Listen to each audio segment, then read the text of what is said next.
기도하겠습니다. 좋으신 하나님, 오늘도 저희에게 이 날을 허락하여 주시고 이 아침을 깨우며 주님의 말씀 가운데 이 하루를 출발하게 하시니 감사를 드립니다. 주님, 우리가 날마다 주님께 더 가까이 나아가는 인생이 되게 하여 주시고 무엇보다도 우리 마음과 중심 가운데 예수 그리스도의 정신과 십자가의 사랑을 닮으며 그 사랑으로 향해 살아가는 저희들이 될 수 있도록 도와주시옵소서.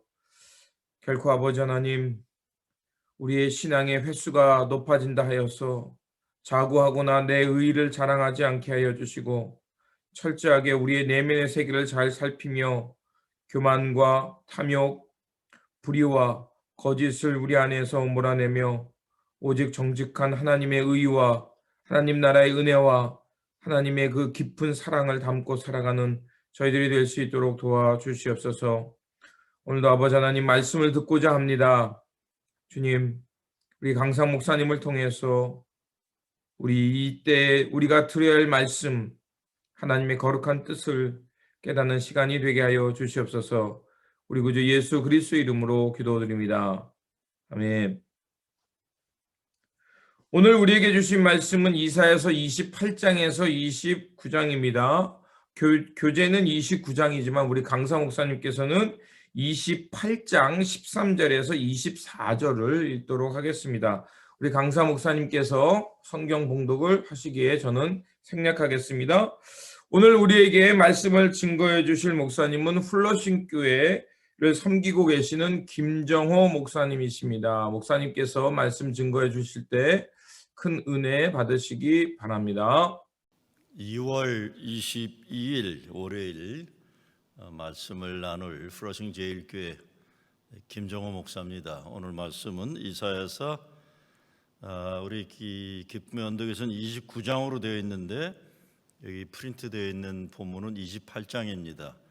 이사야 28장 13절에서 24절 말씀 기쁨의 언덕으로 있는 내용 그대로 읽겠습니다. 여호와께서 그들에게 말씀하시되 경계에 경계를 더하며 경계에 경계를 더하며 교훈에 교훈을 더하며 교훈에 교훈을 더하고 여기서도 조금 저기서도 조금 하사 그들이 가다가 뒤로 넘어져 부러지며 걸리며 붙잡히게 하시리라. 이러므로 예루살렘에서 이 백성을 다스리는 너의 오만한 자여 여호와의 말씀을 들을지어다. 너희가 말하기를 우리는 사망과 언약하였고 수월과 맹약하였은즉 넘치는 재앙이 밀려올지라도 우리에게 미치지 못하리니 우리는 거짓을 우리의 피난처로 삼았고 허위 아래에 우리를 숨겼음이라 하는도다. 그러므로 주 여호와께서 이같이 이르시되 보라 내가 한 돌을 시온에 두어 기초를 삼았노니 곧 시험한 돌이요 귀하고 견고한 기초돌이라. 그것을 믿는 이는 다급하게 되지 아니하리로다.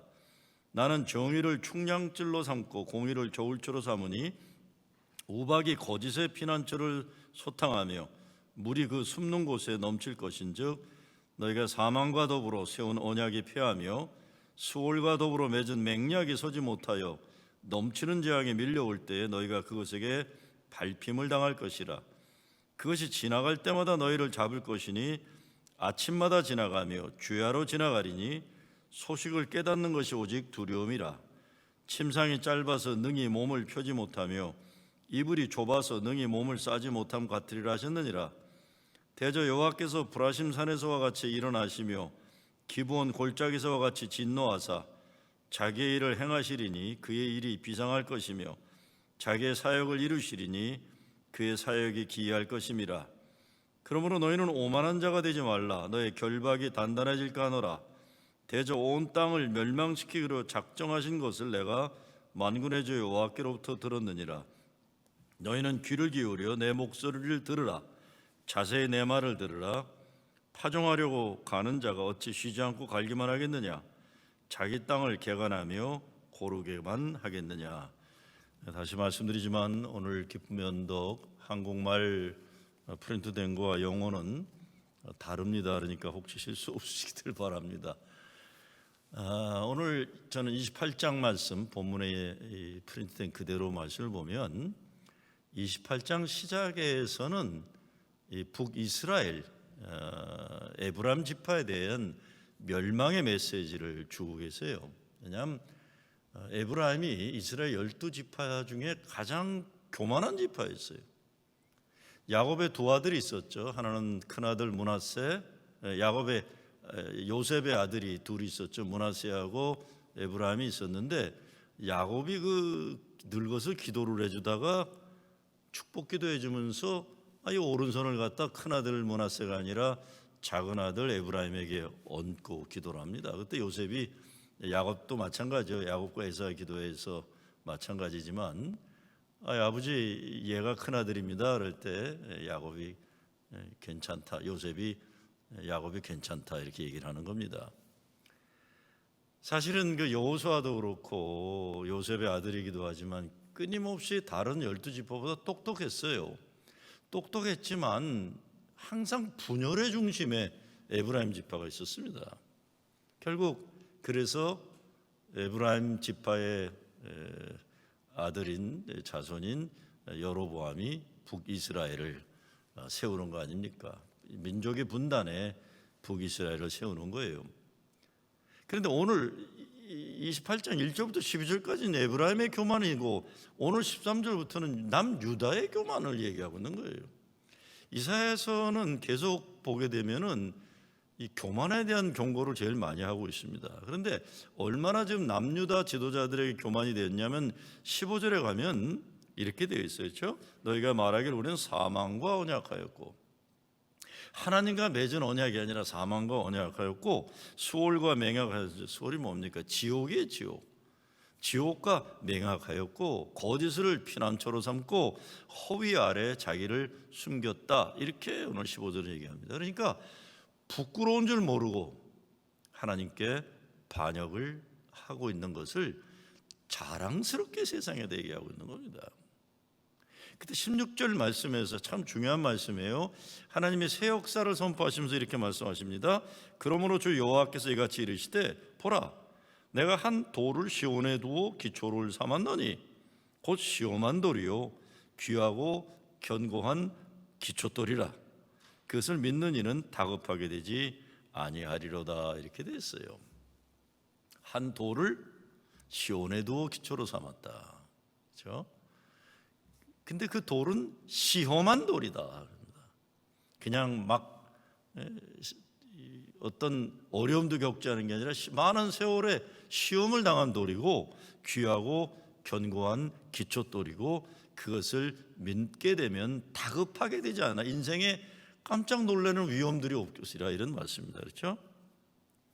이사야서가 반복하는 메시지는 교만한 자들의 멸망에 대한 이야기입니다. 교만한 자들의 멸망. 교만하고 오만한 민족을 무너뜨리시고 겸손한 자를 세우시겠다는 하나님의 의지가 있어요. 의지가. 교만은 하나님의 말씀의 분별력을 잃어버리게 됩니다. 왜? 헛되고 부질없는 것을 자꾸 마음이 빼앗겨서 그래요. 하나님 세우시는 능력의 반석 위에 세움받지를 못하게 돼요. 교만돼요. 왜? 세상의 강대국들을 기웃기웃거리고 자기들이 가지고 있는 무슨 군사력이나 재물이나 이런 걸 기웃거리다 보니까 하나님이 세우시는 능력의 반석 위에 세움받지를 못하게 됩니다. 그런데 오늘 16절 말씀이 참 중요합니다. 시험을 거쳐서 견고함이 확증된 돌을 하나님 나라의 견고한 기초로 삼으신다고 말씀하고 있습니다. 우리가 사순절 기간인데 참으로 교회에 우리 중요한 적용인 것 같습니다. 교회에 있어서 시험을 거친 돌이란 뭡니까? 세월에 거쳐서 비바람도 맞고 그런 거예요. 시험을 거쳤기 때문에 하나님의 은혜를 아는 성도들을 뜻한다고 저는 생각해 봅니다. 환난의 때에 믿음으로 지켜낸 성도들이에요. 환난의 때를 같이. 그렇잖아요. 좋을 때는 그냥 하하거리고 낄낄거리고 같이 몰려달라고 노는 거 같지만, 교회의 환난의 때를 믿음으로 지켜낸 성도들이 시험을 거친 돌입니다. 하나님은 환난과 시련을 통해 옥석을 가르시고 쭉정이와 알곡을 추리십니다. 코로나 사태를 우리가 통해서도 하나님이 이루시는 역사가 분명히 있을 겁니다. 분명한 것은 시험한 돌을 쓰신다고 하신 거예요. 시험한 돌을 쓰신다. 바다에도 나가 보면 제가 이 코로나 때 사실은 바다에 돌 줍는 취미를 좀 가졌는데 항상 신기한 게 어떻게 그 돌이 동그랗고 곱게, 근데 이게 딱 오랜 세월에 거쳐 갖고 이리 뒹굴고 저리 뒹굴면서 딱딱한 쉽게 망가지지 않는 부분이 돌만 남아서 동그란 보석처럼 되어 있었던데, 그거 참 신기한 거예요. 분명한 것은 믿음의 연단 시험을 거치지 않은 성도들은 쉽게 유혹에 넘어가고 위협이 오면 쓰러지게 되어 있어요. 그래서 교회도 시험을 거친 돌과 같은 교인들, 어떤 어려움이 닥쳐와도 든든하게 믿음 반석처럼 흔들리지 않는 겁니다. 코로나 사태를 지나면서 우리는 시험에 거친 돌로 세워질 수 있어야 됩니다. 저는 항상 그런 얘기를 합니다. 우리는 어떻게 피요한 순수한 게 중요한 게 아니라 신앙엔 성숙한 게 중요합니다. 그냥 뽀얗게 하얀 게 중요한 게 아니라 이스라엘 백성도 광야를 거치면서 얼굴이 거칠었던 부인들의 중요성을 얘기하잖아요. 모압 여인들이 집에서 밖에 나가지도 않고 맨날 화장만 하고 있어가지고 얼굴이 하얀 여자들에게 미쳐버려갖고 이스라엘 남자가 2만 8천 명인가 죽잖아요. 하나님이 노하신 거예요. 광야 40년을 하면서 광야 모랫바람에 햇빛에 그칠었던 구릿빛 같은 부인들을 버려두고 하얀 이거 바른 여자들을 따라다니다가 남자들이 수만 명이 죽어요. 시험에 거친 돌로 세워지는 거예요. 교인들도 마찬가지죠.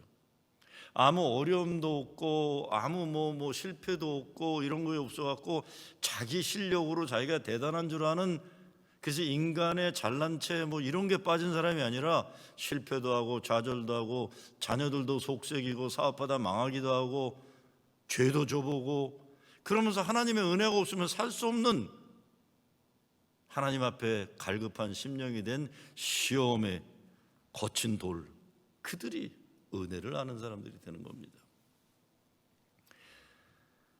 교인들도 보면요, 교회가 어려울 때 더 기도하고 더 열심히 헌신하고 어려움 가운데서도 정말 아프도록 헌금 드리는 교인들이 있어요. 교회가 어려울 때. 근데 이런 교인들이 교회를 믿음 반석 위에 세우는 겁니다. 이런 데 세우는 거예요. 어려울 때 함께한 동지들이 될 수 있는 거예요. 그런데 조금만 어려워지면 그냥 도망가는 사람들 있잖아요. 그러다 날 좋아지면 또 아무것도 아닌 것처럼 또 돌아와서는 자기가 주인 행세하는 사람들은 또 얼마나 많아요. 견고한 지초돌이 뭡니까? 이사야서 17장 10절에 보면 마음을 능력의 반석 위에 세우지 않고 허망한 우상들에게 준 죄를 말씀하세요. 근데 능력의 반석이란, 오늘 16절에서는 견고한 기초돌이라고 했지만요, 하나님 말씀 위에, 하나님 약속 위에 세워진 믿음을 얘기하는 거죠. 우리 마음을 능력의 반석 위에 세우는 거예요. 말씀의 뿌리가 깊은 신앙이 견고한 기초돌입니다. 기도로 환난의 때를 이겨내요. 그래서 기초가 되니까 빨리 무너지지가 않는 거죠. 막 힘이 들어도 거기에 막 사람들이 올라서도 견고한 기초돌이 있기 때문에 안 무너지는 겁니다. 뿌리가 깊은 사람하고 신앙의 뿌리가 얕은 사람하고 나타나잖아요. 여러분, 제가 조지아에 살 때 제일 놀란 게 뭐냐면, 좋은 것도 많지만 이 소나무가 쭉쭉 뻗어 있어요. 땅이 좋다 보니까 어떤 때는 쭉쭉 올라가는데 또 아틀란타는 토네이도가 가끔 오는데 그냥 펑펑 쓰러져요. 펑펑 쓰러져요. 나무가. 이 뉴욕이나 시카고처럼 추운 동네 나무들은 웬만해서 안 쓰러집니다. 왜? 뿌리 하나 내려가기가 힘들어요. 위로 올라가기도 힘들어요. 왜? 뿌리만큼 올라가야 되는 거예요. 뿌리만큼. 그런데 땅 좋고 날 좋은 데는 깊이 뿌리를 못 내려도 그냥 쭉쭉쭉쭉 올라가는 거예요. 좋을 때는 좋아 보이지만 토네이도가 오거나 바람이 세게 불면 벌컹벌컹 넘어지고 마는 것이죠. 기도와 환난의 때를 이겨낸 신앙이 견고한 기초들입니다. 17절 말씀에서 이렇게 말씀합니다. 나는 정의를 측량줄로 삼고 공의를 저울추로 삼으니 우박이 거짓의 피난처로 소탕하면 물이 그 솟는 곳에 넘칠 것인즉 그랬어요. 교회가 제대로 주님의 몸된 교회로서 사명을 잘 감당하려면 시험에 거친 돌과 같은 교인들이 교회의 기준이 되고 저울추가 되게 하시는 것이에요. 기준, 저게 믿음 좋은 거다 그런 겁니다. 시험을 거친 돌, 견고한 기초돌이 저게 믿음의 기준이라는 겁니다. 세상적으로 뭐 어쩌고 저쩌고 하고 목소리 크고 괜히 허망한 교만 내세우는 사람들이 기준이 아니라는 거예요. 목사라서 어떤 데 가장 답답한 게요, 신앙생활은 엉망으로 하면서 그냥 어서 그냥 교회에서 목소리 크고 알아달라고 그러고 명예를 원하고 이러는 사람들 얼마나 힘든지 몰라요. 어렵고 힘들 때 헌신하고 헌금하지 않으면서 그냥 자기 그 주인의식 그 주인답게 살지도 않으면서 주인 행세하려는 교인들이 몇 명만 얼마나 힘들어요, 여러분. 또 그런 사람들이 자기가 알을 낳지는 못하면서 다른 교인들 쪼아다니면서 장땅 노릇하잖아요. 괴롭히고 참 힘들어요. 그런데 오늘 말씀에서는 시험에 거친 돌, 견고한 기초돌을 측량줄로 삼고 저울추로 삼는다. 저는 이렇게 생각해요. 이런 믿음의 능력의 반석 위에 세워져야 16절 말씀에서 다급하게 되지 아니하리로다 했어요. 능력의 반석 위에 세워지지 않으면 가정도 교회도 이런 일 저런 일로 급하게 불안에 휩싸여서 우왕좌왕합니다. 가정도 그렇고 교회도 믿음의 반석 위에 든든하게 세워지면 비바람이 와도 천둥 번개가 쳐도 이리저리 두려움이 왔다 가지 않습니다. 코로나 사태가 일어나니까 여러분 교인도 교회도 올 수도 없고 헌금도 줄고 그러잖아요. 그러니까 어떤 교회들은 우리는 헌금 안 떨어졌다 그러지만 그게 얼마나 가겠습니까? 코로나가 어려운데. 그러니까 그건 극소수고 다 헌금 다 떨어졌어요. 솔직히 아마 뒤집어 보면 많이도 떨어졌을 거예요. 그런데 그럴 때 제가 보면 어느 교회들 보니까 참 안타까워요. 코로나 1년 지나면서 교인이 교회도 올 수 없고 헌금이 떨어졌는데 그걸 목사들 목회 못해서 그랬다고 목사를 달달 볶는 교회들도 있더라고요. 참 어째 그래요? 어려울 때 같이 좀 이렇게 좀 용기 주고 같이 어려움을 같이 이겨내야 되는데 코로나를 누가 이겨내요 이거를. 그런데 그걸 갖다 목사를 내쫓는 그거로 삼는 교회들도 있더라고요. 그래서는 안 되는 거죠. 다급하게 되지 아니하리로다. 불안에 떨고 그러지 않는 겁니다. 능력의 믿음의 반석에 세워진 교회는. 근데 진정 예수 믿는 우리들에게 있어서 베드로전서에 보게 되면 예수님이 생명의 돌 산돌이라고 했어요. 산돌. 베드로전서 2장 4절 6절에 보면 예수님이 사람들에게는 버림받아 되었지만 하나님이 그를 택하셔서 보배로운 생명의 돌 산돌을 삼으셨다 그랬어요. Precious living stone 그랬어요. 그리고 보배로운 모퉁이돌을 시온에 두노니 그를 믿는 자는 부끄러움을 당하지 아니하리라. 보배로운 모퉁이돌이더니 그 시온에 둔다. 예수님이에요. 예수님. 우리에게 그 산돌은 예수님이에요. 코로나 사태 아직도 우리를 불안하게 하고 두렵게 합니다. 그래서 오늘 말씀을 생각해서 저는 시험을 거친 돌 성도들이지만 그들은 생명인 살아있는 돌 예수님 기초 위에 서 있고 능력의 반석 위에 서서 가정과 교회도 이 보배로운 모퉁이돌 되시는 주님 중심 삼아 모여야 하는 겁니다. 그러기 위해서 이사야서에서 계속 전반적으로 흐르고 있던 교만을 버리고 죄악을 버리고 우상을 버리고 오직 하나님만 바라보고 하나님 말씀에 순종하는 새 역사로다. 시험한 돌 시온의 기초를 든 귀하고 견고한 기초돌 신앙을 지켜내는 겁니다. 지금 얼마나 어렵습니까? 다 어렵습니다. 나라도 어려워요. 우리 교단도 어렵고 교회도 어렵습니다. 그런데 다 어렵다고 하는데 이거는 뭡니까? 우리를 환난을 통해서 성령의 소망에 이르고자 하시는, 우리를 시험을 거친 돌로 삼고자 하시는 하나님의 뜻이 있다, 이렇게 우리 믿어야 된다고 봅니다. 그래, 이 코로나 사태가 지나고 나면 우리 교회는, 우리 가정은, 나는 시험을 거친 돌이 돼서 견고한 교회의 기초돌 역할을 할 수 있으리라, 이런 겁니다. 견고한 기초돌 역할, 시험을 거친 돌이 되어 견고한 기초돌이 되어 가정을 지키고 교회를 지키는 여러분 되시길, 이 말씀으로 붙잡는 여러분 되시길 주의 이름으로 축원합니다. 큰 은혜가 되었으리라 생각합니다. 기도하겠습니다. 좋으신 아버지 하나님, 비록 어려운 때지만 저희들이 이 과정을 잘 통과함을 통해서 믿음의 반석이 되는 시간이 되게 하시고 하나님의 뜻을 더 깊이 깨닫고 붙들고 살아가는 저희들이 되게 하여 주시옵소서. 그래서 아버지 하나님, 우리 안에 있는 거짓과 교만을 털어내게 하시고 하나님께서 약속하신 그 하나님의 본향을 향해서 용기 있게 살아가는 저희 모두가 되게 하여 주시옵소서. 오늘 이 하루도 주님 손에 맡깁니다. 주님, 어려울 때일수록 더 말씀을 붙잡고 살아가며 더 믿음의 굳건한 사람으로 살아가는 그 시간으로 승화시키는 사람들 되게 하여 주시옵소서. 우리 구주 예수 그리스도 이름으로 기도드립니다. 아멘. 오늘 우리에게 주신 말씀을 붙들고 살아가는 한 날이 되시길 바라며, 다시 한번 어려울수록 더 단단하게 믿음으로 서는 사람들이 될 수 있도록 계속해서 기도하시며 살아가는 이 날이 되시기를 바랍니다. 주님의 평안이 함께 하시기 바랍니다.